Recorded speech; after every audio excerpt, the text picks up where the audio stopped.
ఈ stress urinary incontinence అంటాము.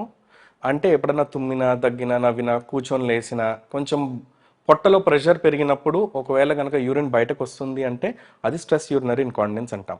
అది కాకుండా అర్జ్ యూరినరీ ఇన్కాంటినెన్స్ అంటాం. అంటే అర్జెన్సీ లాగా. ఇప్పుడు పేషెంట్ లేకపోతే ఎవరైతే ఉన్నారో వాళ్ళ ఆడవాళ్ళు జస్ట్ యూరిన్ బాత్రూమ్ వరకు వెళ్ళక ముందే కొంచెం అర్జెంట్గా వచ్చేసి బయటకు పడిపోవడం. ఇది అర్జ్ యూరినరీ ఇన్కాంటినెన్స్ అంటాం.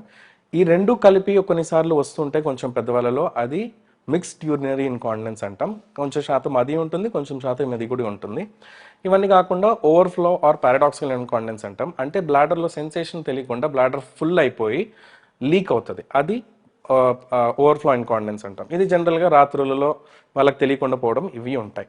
సరే, దీనికి గల కారణాలు మనం ఆలోచిస్తే స్ట్రెస్ యూరినరీ ఇన్కాంటినెన్స్ కానీ అర్జెంట్ యూరినరీ ఇన్కాంటినెన్స్ కానీ జనరల్గా యంగ్ పీపుల్లో వాళ్ళకి ఎలా ఉంటుందంటే ప్రెగ్నెన్సీస్ అంటే నార్మల్ డెలివరీస్ అయినప్పుడు కొంచెం పెల్విక్ ఫ్లోర్ మజిల్స్ ఇవన్నీ కొంచెము లూజ్ అవుతాయి.